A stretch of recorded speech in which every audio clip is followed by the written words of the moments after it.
ሰላም ጤና ይስጥልን ውድ የቻናላችን ተከታታዮች የፕሮግራማችን ቤተሰቦች ይህ አብዲራዋ ቲዩብ ነው።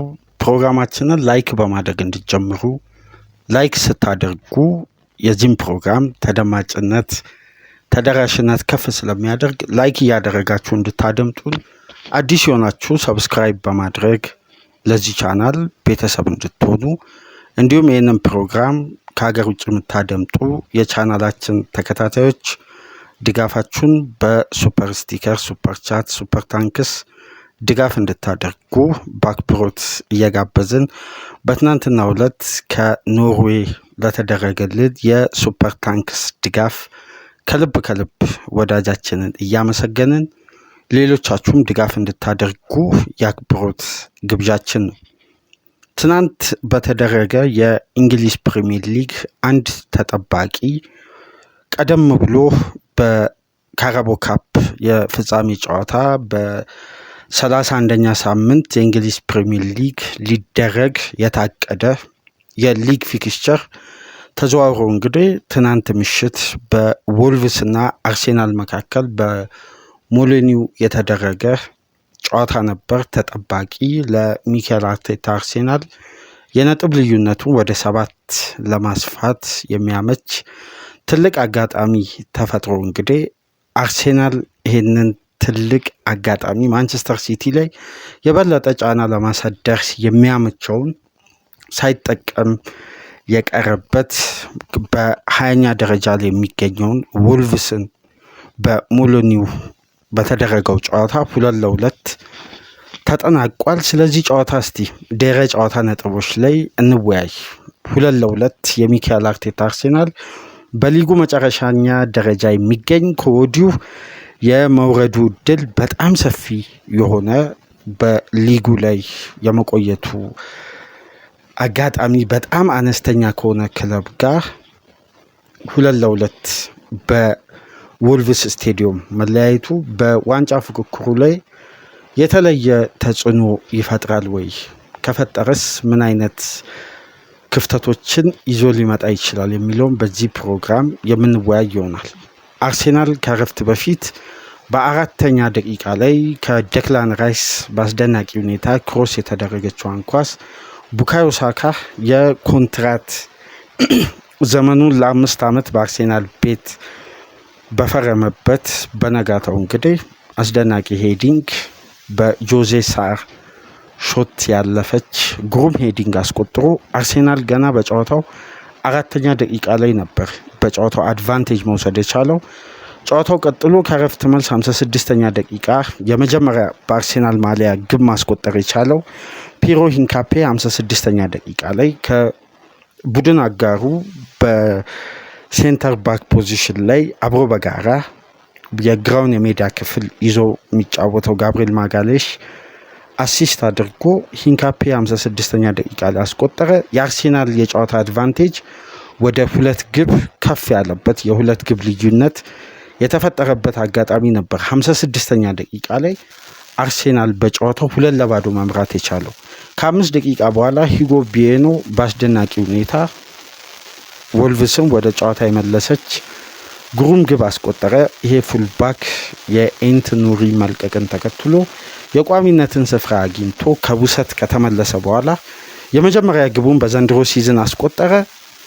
ጨዋታው ሊጠናቀቅ የተወሰኑ ደቂቃዎች ሲቀሩ በተጨማሪ ደቂቃ ቶም ኤድዊዝ አስቆጥሮ ጨዋታው እንግዲህ 2-2 ተጠናቋል። እስቲ የዛሬን የእንግሊዝ ጋዜጦችን አንዳንድ ነጥቦችን በስክሪናችን ላይ እየተመለከታችሁ በዚህ ጨዋታ ዙሪያ መወያያ አርዕስት የተለያዩ ነጥቦችን እንመልከት። በተለይ በዋንጫ ፉክክሩ ላይ ለአርሴናል ትልቅ አጋጣሚ የፈጠረ ቀደም ብሎ ይሄን ፊክስቸር ማድረጉ በፔፕ ጋርዲዮላ ማንቸስተር ሲቲ ላይ የቤት ስራውን ከፍ ለማድረግ የሚያስችል ትልቅ አድቫንቴጅ ነው እና እነዛ የተፈጠሩ አድቫንቴጆች ሁሉ አሁን በተቃራኒው የሚቆሙት።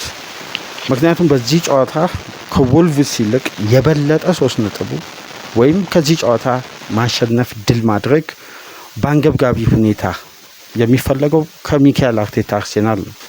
ወልቭስ 19ኛ ደረጃ ላይ ካለው በርንሌ ጋር ያለው የነጥብ ልዩነት 8 ነው። 18ኛ ደረጃ ላይ ከሚገኘው ዌስትሃም ጋር ያለው የነጥብ ልዩነት 14 ነው። የመትረፍ ቻንሱ በጣም ጠባብና ዝቅተኛ የሆነ ልክ የፈረንጆቹ አዲሱ ዓመት እንደገባ ከሊጉ እንደወረደ እየታሰበ በሂሳባዊ ስሌት ብቻ ነው ሊተርፍ የሚችለው የሚለው በእግር ኳስ እንግዲህ እስከ መጨረሻ ድረስ ካልተጠናቀቀ አንድ እውነታ ላይ መደምደም አይቻልም በሚባለው ሳይንስ እንጂ የወልቭስ በዚህ ውድድር ዓመት በሊጉ ላይ የመሰንበት እድል ኦልሬዲ አክትሟል።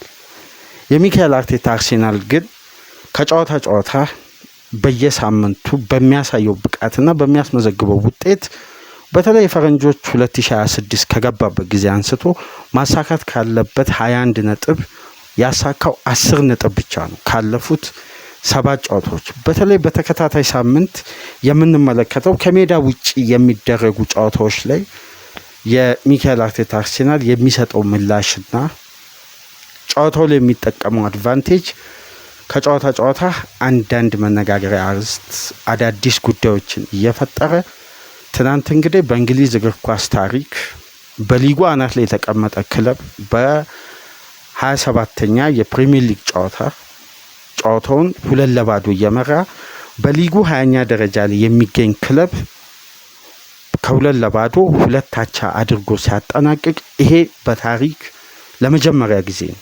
እንዲህ አይነት ሪከርድ ተመዝግቦ አያውቅም። ለመጀመሪያ ጊዜ ግን እንዴት አርሴናል ላይ እንዴት የሊጉ በዘንድሮ የውድድር ዓመት በአስደናቂ ብቃትና አስተማማኝ በሆነ የውድድር ዓመት ይሄ ውጤት ሊመዘገብ ቻለ? ተከታታይ ጨዋታ ነጥብ መጣል ከሜዳ ውጪ አርሴናል የራሱን ስህተት ማንቸስተር ሲቲን ወደ ዋንጫ ፍክክሩ እየጋበዘ ከሳምንት እንግዲህ የተፈጠሩ አጋጣሚዎችን በአስተማማኝ ብቃትና ወሳኙን 3 ነጥብ ይዞ በመውጣት በኩል አርሴናል እንግዲህ ትልቅ ጥያቄ ውስጥ በየሳምንቱ ራሱን እየከተተ በቀጣይ ሳምንት ፈታኙን ሌላኛውን የሊጉን ፊክስቸር ከሜዳ ውጪ ቶትናምን በቶትናም ስቴዲየም ሁለት የሚያስተናግድ ይሆናል። ይህንን ተከትሎ ቀደም ብሎ ማንቸስተር ሲቲ ከኒውካስል ጋር በኢትሃድ የሚያደርገው ጨዋታ ውጤት በኋላ ነው የሚካኤል አርቴታ አርሴናል ጨዋታዎች የሚያደርገውና ከወዲሁ ውጥረቱ በሚዲያው በኩል የተለያዩ ነጥቦች እየተነሱ ነው። ነገር ግን በዚህ ጨዋታ ምንድን ነው አርሴናል በጨዋታው ላይ ያልተለመደ ባህሪና በብቃት በኩል የቡድኑ አስተማማኝነት ከዚህ በፊት የነበሩ ኢንጌም ማኔጅመንቶች በአግባቡ ባልተፈጸመበት አርሴናል እንደ ቡድን 20ኛ ደረጃ ላይ ከሚገኝ በሊጉ የመውረድ እድሉ ከወዲሁ እየተረጋገጠ የመጣን ቡድን ለማሸነፍ እንዴት ሊቸገር ቻለ? ያውም የ2 ግብ አድቫንቴጅ በፈጠረበት እስከ 60ኛ ደቂቃ ድረስ የመጨረሻ 30 ደቂቃ ላይ አርሴናል 2 ግብ ያስተናገደው። በተለይ የመጨረሻዋ ግብ በጋብሪኤል ማጋሌሽ እና በዴቪድ ራያ መካከል የነበረው አለመግባባት በሰንደርላንዱ ጨዋታ የተመለከትነው አይነት ነው። በመጨረሻ ደቂቃ ያስተናገዱት ግብ 2-2 የተጠናቀቀው የስቴዲየም ኦፍ ላይት ጨዋታ አይነት ነው። እንግዲህ በሁለቱ ተጫዋቾች መካከል አለመግባባት የተፈጠረው እዛ ጋር እንግዲህ የውሳኔ እጥረት በሁለቱ መካከል መፈጠሩን ተከትሎ ነው የአቻነቷን ግብ ወልቭስ ማስቆጠር የቻለው። ለእርምት በማይመች ደቂቃ 94ኛ ደቂቃ ላይ የተቆጠረ ግብ ነበር። የአርቴታ ቡድን ምን አይነት ኢንጌም ማኔጅመንት ነበረው? ያልተጠበቀ ውጤት በዘንድሮ የውድድር ዓመት ውስጥ ምናልባት የአርሴናል ደካማው ብቃት የተስተዋለበት የበለጠ ደግሞ ሁለተኛው 45 ከመጀመሪያ 45 የበለጠ አርሴናል ተሻሽሎ በበለጠ እድሎችን ፈጥሮ ግቦችን በማስቆጠር እንግዲህ የጨዋታውን ልዩነት ከረፍት መልስ በተለያየ የሜዳ ውስጥ እንቅስቃሴ ልዩነት ይፈጥራል ተብሎ ሲጠበቅ ነው እንግዲህ በሁሉም ረገድ በሜዳ ውስጥ ያሉ እንቅስቃሴዎች ላይ ብልጫ ተወስዶበት 2-2 ይወጣው።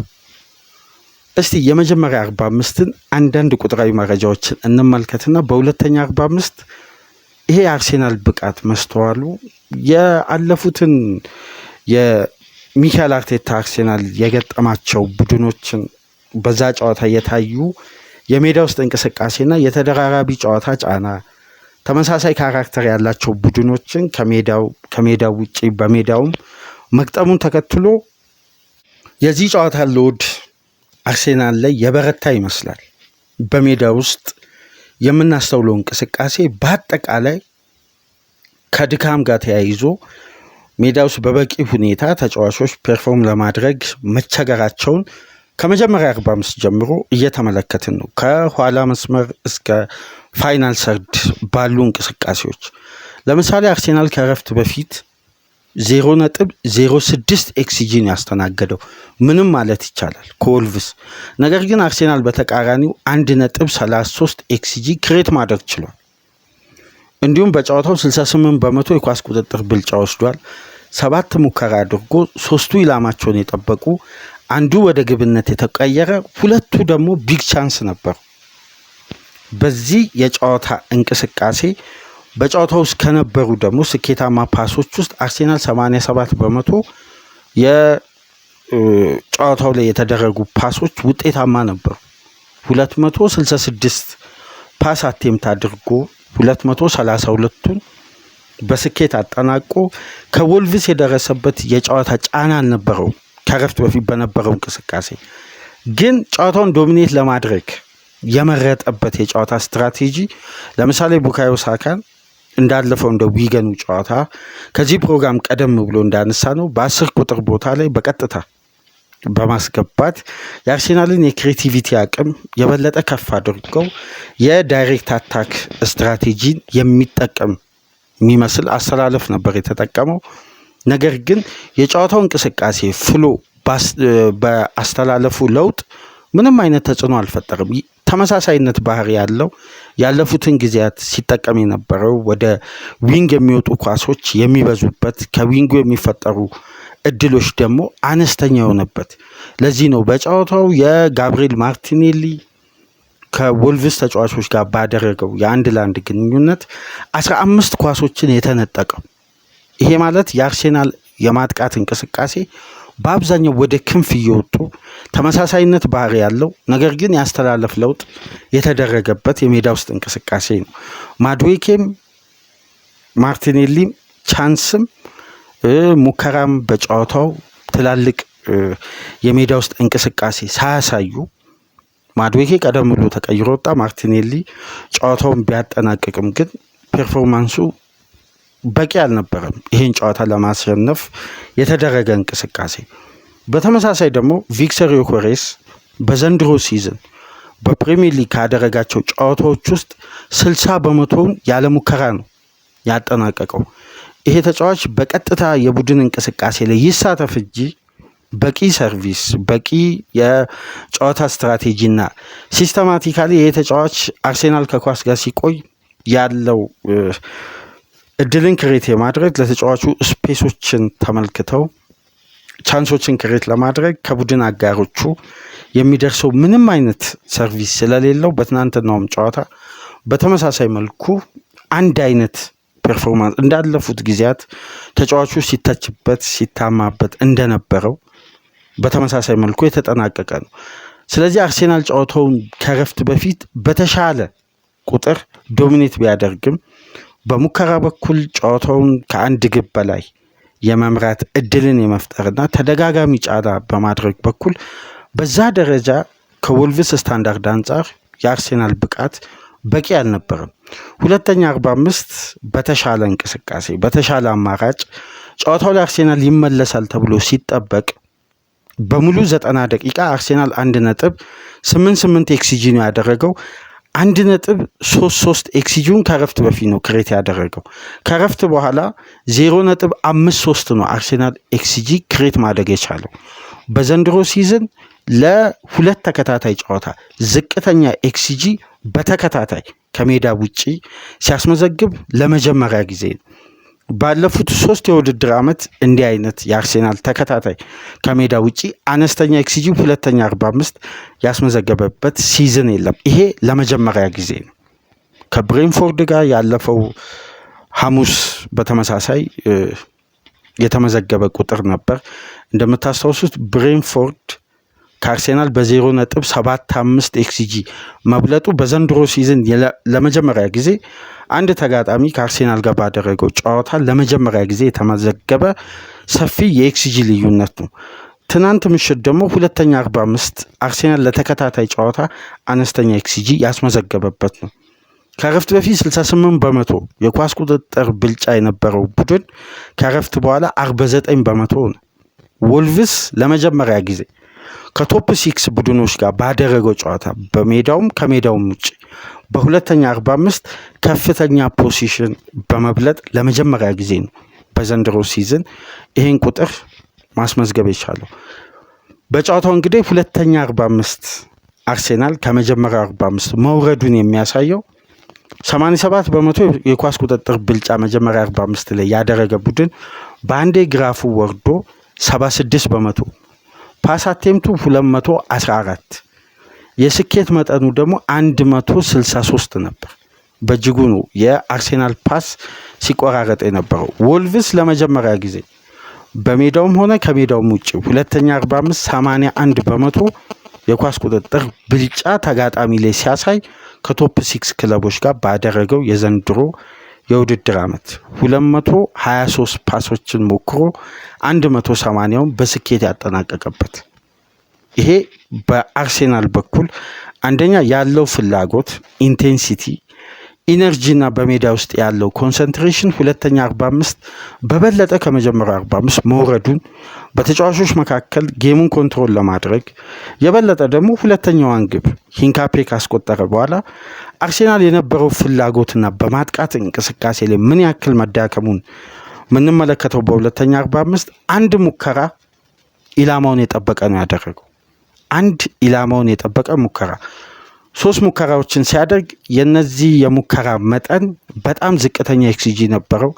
የዛን ያክል አደጋ የሚፈጥር አልነበረም። ከረፍት በፊት አርሴናል አንድ ቢግ ቻንስ ነው ክሬት ማድረግ የቻለው እና ዝቅተኛ የጨዋታ ፐርፎርማንስ ነበረው ሁለተኛ 45 ላይ በአርሴናል በኩል የተስተዋለው እና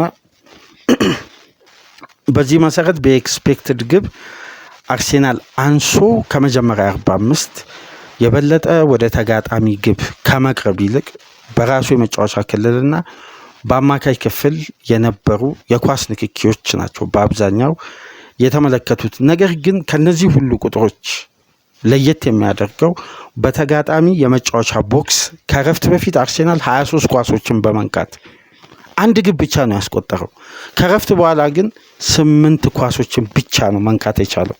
በተመሳሳይ ደግሞ ወልቭስ ከረፍት በፊት በአርሴናል የመጫወቻ ቦክስ ውስጥ መንካት የቻለው ኳስ 4 ነው። ከረፍት በኋላ ከአርሴናል እኩል 8 ኳስ ብቻ ነው የነካው።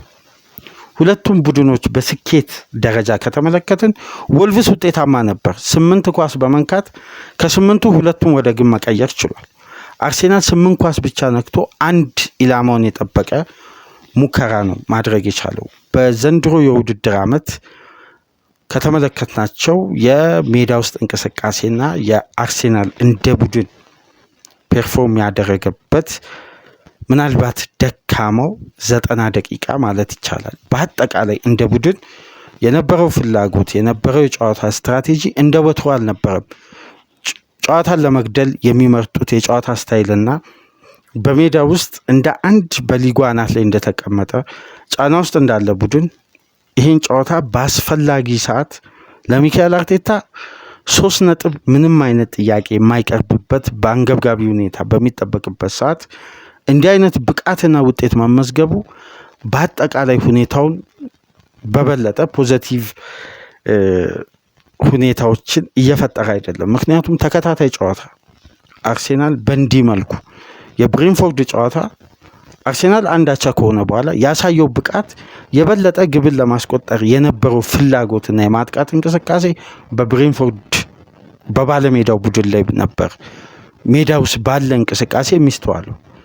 ትናንት የበለጠ ደግሞ ሁለተኛ 45 20ኛ ደረጃ ላይ ከሚገኝ ቡድን ጋር በእንዲህ መልኩ ፐርፎርም ማድረግ ምናልባት ማንቸስተር ሲቲን ወደዚህ የዋንጫ ፉክክር የጋበዘ ሌላኛው ሳምንት ሌላኛው ውጤት አርሴናል አንድ ትርፍ ጨዋታ ያባከነበት። አሁን ሲቲ 26 አርሴናል 27 ጨዋታ ነው ያደረጉት። ሲቲ የአንድ ጨዋታ አድቫንቴጅ በእጁ አለ። ቀጣይ ሳምንት ደግሞ ጨዋታውን ቀደም ብሎ ከኒውካስል ጋር ቅዳሜ ነው የሚያደርገው። ሲቲ አንድ ሳምንት አርፏል። ኒውካስል እንደምታውቁት ትናንት ምሽት ወደ ካዛክስታን ተጉዞ ካርባክን 6-1 አሸንፏል ኒውካስል እና በፕሪሚየር ሊግ ቅዳሜ ለሚደረገው ጨዋታ የበለጠ የሪከቨሪ ጊዜ አግኝቶ የሚጠብቀው ማንቸስተር ሲቲ። አርሴናል እሁድ ነው የሚጫወተው ከሌላኛው የለንደን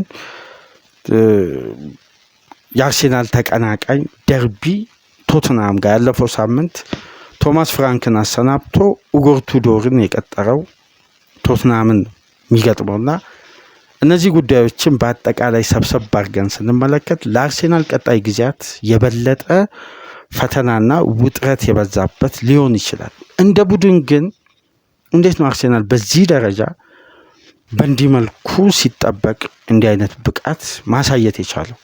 በተለይ የመጨረሻ 10 ደቂቃ የነበረው የአርሴናል ጌም ማኔጅመንት ትክክል አልነበረም። ኳሶች አላግባብ ወደ ፋይናል ሰርድ ወደ ተጋጣሚ የመጫወቻ ክልል በረጅሙ ከራስ የመጫወቻ ክልል ይርቁ ነበር። የአርሴናል ትራንዚሽን በአጠቃላይ ወርዶ ነበር። በስኬት ኤሪያዎችን በፓስ በኩል የማሸነፍ ጥንካሬው ተዳክሞ ነበር።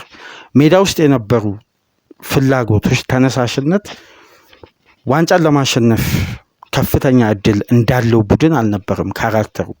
ለዛ ነው በአብዛኛው ሚዲያ ላይ የምትመለከቱት ተመሳሳይነት ያለው ትችት የሚካኤል አርቴታ አርሴናል ላይ እየደረሰ የሚገኘው። እንደውም ምሽት ላይ ቶክ ስፖርትን ላይቭን ከተመለከታችሁ ይሄ አሰልጣኝ ይበቃዋል ይላል አንድ የቶክ ስፖርት ተንታኝ። በዋና ሰዓት ይሄን ሲዝን ተርን የሚያደርግ ማንቸስተር ሲቲ ከ7 ነጥብ የማጥበብ እድሉን በአብዛኛው ወደ ዝቅተኛ ማርጅን መቀየር የሚችልበት የአርሴናል ትልቅ በውድድር አመቱ ላይ የተፈጠረ አጋጣሚ ይሄ እድል ነው። ምክንያቱም 7 ነጥብ ከሆነ በኋላ ለረጅም ጊዜያት ይቆያል። ይሄ ነጥብ ልዩነት በተመሳሳይ ድልና በተመሳሳይ ያለፉት ውጤቶች የሚቀጥሉ ከሆነ ሲቲ ቀሪውን ጨዋታ እስከሚያደርግ ድረስ በ7 ነጥብ የመቆየት ቻንስ አለ። አሁን ግን ጫና አድቫንቴጅ ማባከን የበለጠ ሲቲን ጥሩ ባይሆን እንኳን የፔፕ ጋርዲዮላ ማንቸስተር ሲቲ ለየት የሚያደርገው በመጥፎ ብቃት ውስጥ አስፈላጊ 3 ነጥብን ይዞ መውጣቱን።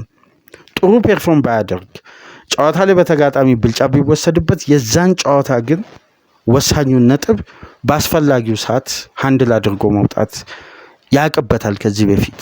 አሁን አርቴታ ፔፕ ጋርዲዮላን ወደዚህ ውድድር ወደዚህ ዋንጫ ፉክክር የበለጠ እየጋበዘው ነው የሚገኘው። ይሄ ለአርሴናል ጥሩ ውጤት አይደለም በምሽቱ ጨዋታ የተመዘገበው። ነገር ግን እስቲ አንዳንድ ጉዳዮችን ታክቲካሊ እንመልከት።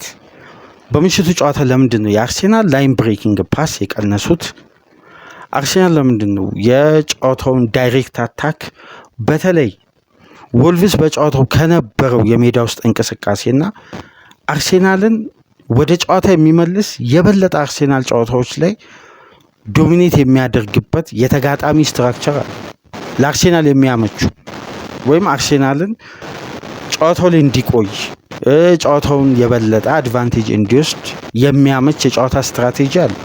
የመጀመሪያው ጉዳይ ተጋጣሚ ከራሱ ቦክስ ውስጥ ሆኖ ኳስን ሲጀምር የሚካኤል አርቴታ አርሴናል የሚመርጠው የጨዋታ ስትራክቸር ነው። ተጋጣሚ ኳስን በረጃጅም የሜዳ ውስጥ እንቅስቃሴ ልክ እንደ ብሬንፎርድ የሚጀምር ከሆነ ሎዱ ተከላካዩ ላይ በሆነ ቁጥር ለስተት ሊዳረግ የሚችለው። ግን ተጋጣሚ ከራሱ የመጫወቻ ክልል ለመውጣት ቢልዳፕን በአጫጭር ንክኪዎች የሚጀምር ከሆነ በአርሴናል የጨዋታ ስትራክቸር ውስጥ ከምናያቸው አስደናቂ የፕሬሲንግ ስታይሎች መካከል በሃይ ፕረስ ተጋጣሚ ፋይናል ሰርድ እዛው ፒን አድርጎ ብልጫ ወስዶ ተጋጣሚ ቢልዳፕ በአግባቡ በፕሬሲንግ ኢንተርሰፕት በማድረግ እዛው በሃይ ተርኖቨር እድሎችን እየፈጠረ ግቦችን ማስቆጠር ነው። በሁለቱም 45 ልብ ብላችሁ ከተመለከታችሁ ጆዜ ሳር ከመጠን ለዚህ ይልቅ ኳስን ከራሱ ሜዳ ከማራቅ ይልቅ ለቡድን አጋሮቹ እያቀበለ በቢልድ አፕ ነው የሚጀምሩት። በተቃራኒው ደግሞ አርሴናል ሲጀምር ወልቭስ በሃይ ፕረስ አይደለም። አርሴናል ተረጋግቶ ነው ጨዋታውን ከራሱ የመጫወቻ ክልል የሚጀምረው የነበረው። ይሄ የጨዋታ ልዩነት ሁለት አዳዲስ ነጥቦች በቡድኑ ላይ እየተፈጠሩ እንደሆነ ያስተዋልንበትም ጨዋታ ነው። አንደኛው አማካይ ክፍሉ ላይ አነስተኛ ሮቴሽን በማድረግ አርቴታ ተጫዋቾች ላይ የበለጠ ጫናና የተደራራቢ ጨዋታ ኢንጌም ማኔጅመንቱ በአግባቡ አለመደረጉ፣ ይህን ከሚያሳዩን ጉዳዮች መካከል በትናንት ምሽቱ ጨዋታ አሁንም ፍላጎትም በጨዋታው ታጋይ በመሆን ኳሶችን ለማስጣል የጋራ ኳሶችን ለማሸነፍ በተለየ ሁኔታ ራይስ በሙሉ ኢነርጂ ጫወት። ነገር ግን የራይስ ከቨር ለአርሴናል ለምሽቱ አይነት ኢንቴንሲቲ በቂ አልነበረም። ስለዚህ የእነዚህ ዙቢሜንዲ በአማካይ ስፍራ ላይ የነበራቸው ጌም ኮንትሮል በቂ አልነበረም ለሚካኤል አርቴታ ቡድን። ይሄ ደግሞ የአርሴናልን ኢንቴንሲቲ ስላወረደው ቡድኑ ፋይናል ሰርድ ላይ የነበረውን ፕሬሲንግ በቀላሉ ይታለፍ ነበር። እስቲ ተመልከቱ፣ ወልቭስ ወደ አርሴናል መጫወቻ ክልል ከደረሰ በኋላ ነው ኳሶች የሚነጠቀው እንጂ አርሴናል እዛው በሚያደርገው ፕሬሲንግ ከፍተኛ ተርኖቨር አልነበረውም። ከዚህ በፊት ግን በተለያዩ ጨዋታዎች የምንመለከተው አርሴናል ፕሬሲንግ ትራፕን በአግባቡ ሰርቶ የተጋጣሚን ቢልዳፕ የበለጠ በሃይ ፕረስ በተሟላ ኢነርጂ ኳሶችን ኢንተርሰፕት ማድረግ ይችላል። ሃይ ተርኖቨሮች ውጤት ሲቀይሩ አይተናል ፋይናል ሰርድ ላይ።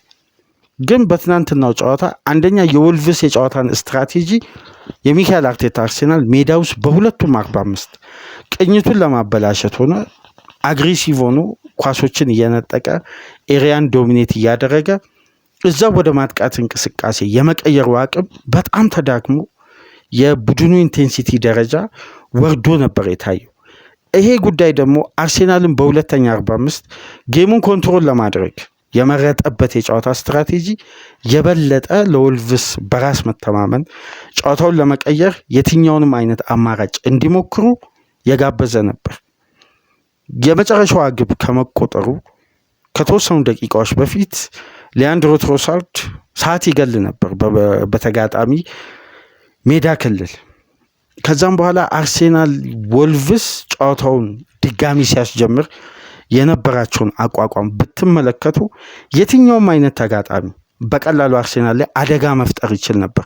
ስትራክቸራል አልነበረም አንደኛ አቋቋማቸው፣ ሁለተኛ ደግሞ ያንን ኳስ ዲፌንድ ለማድረግ አርሴናል የተጓዘበት ርቀት በቂ አልነበረም። በቀላሉ ይሄ በዘንድሮ ሲዝን ስናደንቅ የነበረው የአርሴናል አንዱ ጥንካሬ ከሌሎች ክለቦች በተሻለ ሁኔታ ፐርፎርም እያደረገ የሚገኝበትና ለምን በሊጉ አናት ላይ መቀመጥ እንደቻለ በተደጋጋሚ ስናነሳ የነበረው የቡድኑ ቤስት ዲፌንስ ነው። ቤስት ዲፌንስ ደግሞ የበለጠ ሲታገዝ የነበረው በአማካይ ክፍሉ በሚሰጠው የጨዋታ ኮንትሮል ወይም ኳስን ከተጋጣሚ አርቆ የጌሙን ሪትም ከፍ ዝቅ በሚያደርግ ራሳቸው በመረጡት የጨዋታ ስታይል ነው። ትናንት የተመለከትነው ግን የመጀመሪያዋን ግብ ካስተናገዱ በኋላ የአርሴናል የመከላከል ስትራቴጂ እንዳለፉት ጊዜያት የተቀናጀ ወይም ያ ጠንካራ የመከላከል ስትራክቸር ከቡድኑ ጋር አልነበረም። በቀላሉ ኳሶች ይታለፋሉ፣ በቀላሉ ወደ አደጋ ክልል ይደርሱ ነበር በተደጋጋሚ። የወልቭስ ጥረት በዛ ደረጃ በአስደናቂ ሁኔታ የመጨረሻ 10 ደቂቃዎች ላይ አርሴናልን ፋታ በመንሳት አይደለም የተገኙ አጋጣሚዎችን ለመቀየር አርሴናል የተዳከመበትን ኤሪያ ላይ ትኩረት አደረጉ። እነዛ ኤሪያዎችን በአግባቡ በልጠው 1 ነጥብ ከዚህ ጨዋታ ይዘው መውጣት ቻሉ። አርቴታ ግን 2-1 እንኳን ጨዋታው በነበረበት ወቅት ዋንጫ ለማሸነፍ እንደሚፈልግ ለዋንጫ ትልቅ አድቫንቴጅ እንዳለው ቡድን በፕሪሚየር ሊጉ አይደለም 1-0 2-0 ዋስትና እንደሌለው በዘንድሮ በርካታ ክለቦች ላይ አይተናል። 2-0 ዋስትና ሳይሆን ቀርቶ ውጤቶች ሲቀየሩ፣ ያቻ ውጤቶች ሲመዘገቡ 20ኛ ደረጃ ላይ ካለ ቡድን ጋር በካራክተር ደረጃ ግብን ለማስቆጠር ቡድኑ ጥረት ያደረገበት መንገድ በዛ ደረጃ የሚፈለገው ያክል አልነበረም። ያም ይመስላል ቡድኑ ለአደጋ በተደጋጋሚ እየተጋለጠ የበለጠ ግብን ካስተናገደ በኋላ አሁን ግብን ያስቆጠረው ቡድን አርሴናል ላይ ብልጫ እየወሰደ ነው። ብሬንፎርድን ተመልከቱ። ካስቆጠረ በኋላ ለሁለተኛ ግብ ከፍተኛ ጫና ፈጥሯል። ትናንትናም ወልቭስ 2-1 ካደረገ በኋላ አርሴናል ላይ የበለጠ ጫና ፈጥሯል። የመጨረሻ 30 ደቂቃ አርሴናል አንድ ሙከራ አላደረገም። አንድ ይሄ በሚካኤል አርቴታ አርሴናል ላይ በቅርብ ሳምንት በተለይ 2026 ከገባበት ጊዜ አንስቶ የምንመለከተው አንዱ ድክመት ነው። እንደውም በጨዋታው 2-1 እያሉ የአርሴናል ደጋፊዎች ወልቭስን ከቶትናም ጋር አብራችሁ ትወርዳላችሁ በዘንድሮ ሲዝን እያሉ ሲዘምሩ ነበር። መጨረሻ ላይ ግቡ ከተቆጠረ በኋላ የአርሴናል ደጋፊዎችን ሪያክሽን ስንመለከት ቡድኑ ላይ አንደኛ አርቴታ እየሰጠ ያለው እምነት ለደጋፊው በቂ አይደለም። በዋንጫ ፉክክሩ ላይ አስተማማኝነቱ ቀጣይ ጨዋታዎችን ተጋጣሚ በአግባቡ እያሸነፈ በተቀናጀ ቡድን ስትራቴጂ ጨዋታዎችን በ3 ነጥብ የሚያጠናቅቅበት ዋስትና ለደጋፊው በቂ ስላልሆነ ደጋፊ እንደዛ አይነት ሪያክሽን ሲያሳይ ነበረው።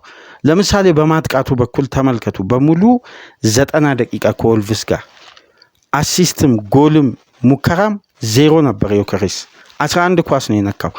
አንድ ኪ ፓስ 4 ፓስ አድርጎ ነው ተቀይሮ የወጣው። ማርቲኔሊን ተመልከቱ። በአሲስትና በጎል 0 ነው። 2 ሙከራ አደረገ። ካደረጋቸው 9 ድሪብሎች ውስጥ አንድ ነው ማሳካት የቻለው። 13 ዱዌሎችን ተሸንፏል። ይሄ በማጥቃቱ በኩል ለሚካኤል አርቴታ አርሴናል በጣም ከባድ ቀይ ምልክት ነው። አስታውሱ፣ ከቀናት በፊት በአርሴናል ፋይናል ሰርድ ያሉ ተጫዋቾች ባለፉት የውድድር ዓመት ሲያሳዩ ከነበሩት ብቃትና ለቡድኑ ሲያበረክቱ ከነበሩት አስተዋጽኦ አንጻር የአርሴናል ቡድን በግራፍ ደረጃ ከፋይናል ሰርድ ተጫዋቾች የሚያገኘው አገልግሎት ወርዷል ስንል ነበር። በቂ አይደለም። ሶስተኛ የሜዳ ክፍል ላይ የሚፈጠሩ ቻንሶች ካለፉት የውድድር ዓመት አንሰዋል። የተቆጠሩ ግቦች የዚህ ማሳያ ናቸው ብለን በተደጋጋሚ ስናነሳ ነበር። በተለይ ደግሞ በዘንድሮ ሲዝን አንድ የምናስተውለው ጉዳይ ከሜዳ ውጪ በሚደረግ ጨዋታ አርቴታ የሚመርጠው ጥንቃቄ ከወገብ በታች ካሉ ክለቦች ጋር አንድ አይነት፣ ከወገብ በላይ ያሉት ክለቦች ጋር ተመሳሳይ ካራክተር አድቫንቴጅ ወስዶ ያውም የ2 ግብ አድቫንቴጅ እንዲህ አይነት ከመውረዱን ከወዲሁ እያረጋገጠ ከመጣ ቡድን ጋር በዚህ ደረጃ ፐርፎርም ማድረግ ተገቢ ነው ተብሎ አይታሰብም። እንደውም በ2026 የፈረንጆቹ አዲስ ዓመት ከገባበት ጊዜ አንስቶ ከማሸነፍ ፖዚሽን ላይ ነው ጨዋታዎችን እየመራ ነጥብ በመጣል ክሪስታል ፓላስና ዌስትሃም ብቻ ናቸው 8 ነጥብ በመጣል ከሚካኤል አርቴታ አርሴናል የሚበልጡት። አርሴናል ከነሱ በመቀጠል 7 ነጥብ ጥሏል ከመምራት ላይ ተነስቶ። አንድ ቁጥራዊ መረጃ ያለፈውም ሳምንት ስናነሳ ነበር። በመጨረሻ በፕሪሚየር ሊግ 12 ጨዋታዎች ባለፉት የውድድር ዓመት የተመዘገቡ ሪከርዶች በ2021-22 አርሴናል በመጨረሻ 12 ጨዋታ 18 ነጥብ ሲያሳካ ሲቲ 30 ነጥብ ነው ያሳካው። በ2022-23 አርሴናል 21 ነጥብ ሲያሳካ ሲቲ 31 ነጥብ ነው ማሳካት የቻለው። በ2023-24 አርሴናል 31 ሲቲ 32። በተጠናቀቀው የውድድር ዓመት አርሴናል 21 ሲቲ 27 ነው ማሳካት የቻለው በመጨረሻ 12 ጨዋታዎች።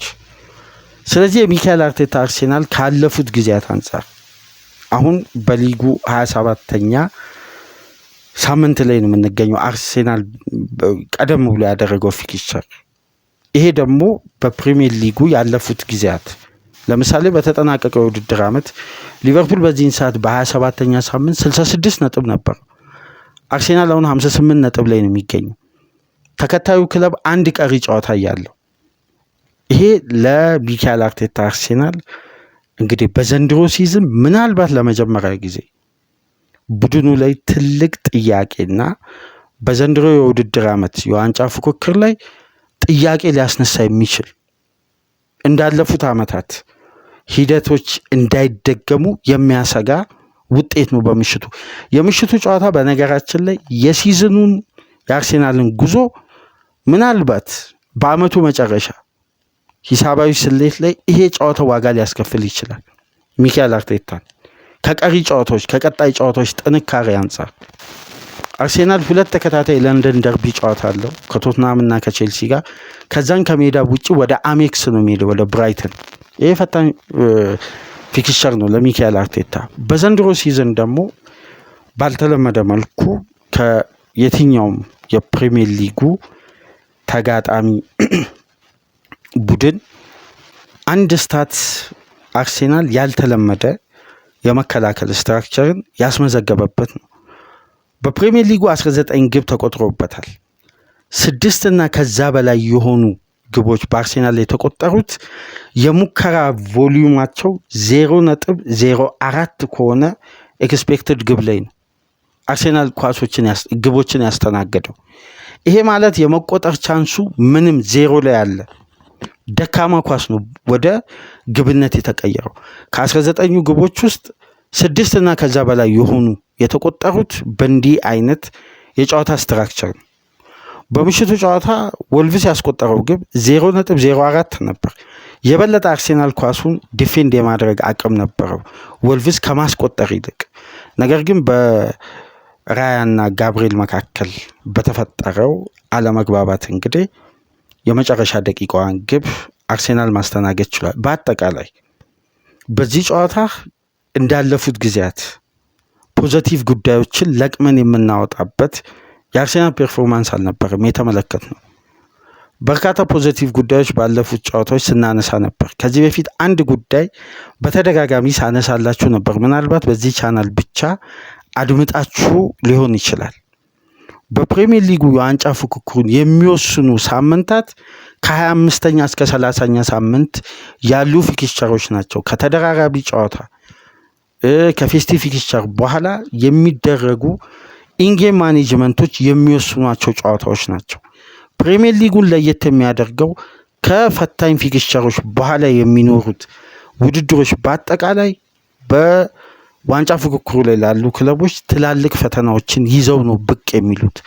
ያኔ ነው ቡድን በያዘው ስትራክቸር መቀጠሉን ምልክት የሚሰጠውና ከ30ኛ ሳምንት በኋላ ዋንጫውን የበለጠ በእጁ እያስገባ የሚመጣው ስላችሁ ነበር። አሁን አርሴናል በተከታታይ ጨዋታ እንደውም በበለጠ ወርዶ በምሽቱ ጨዋታ ሚካኤል አርቴታ ክርስቲያን ኖርጋርድን የበለጠ መጠቀም ያለበት ጨዋታ ላይ እንግዲህ ማርቲን ዙቢመንዲን በማያውቀው ባለመደው ኢንቴንሲቲ ውስጥ የዛን ያክል ደቂቃ ሜዳ ውስጥ በተመሳሳይ ቴምፖ እንዲጫወት ማድረጉ ምናልባት ይሄ ተጫዋች የተደራራቢ ጨዋታ ጫናን አዳፕት ለማድረግ በሲዝኑ መጨረሻ አካባቢ በጀመረውና ለአርሴናል ረጅም ሳምንታት ረጅም ወራት ፐርፎርም ሲያደርግ የነበረበትን የሜዳ ውስጥ ብቃትንም ያጣ ይመስላል።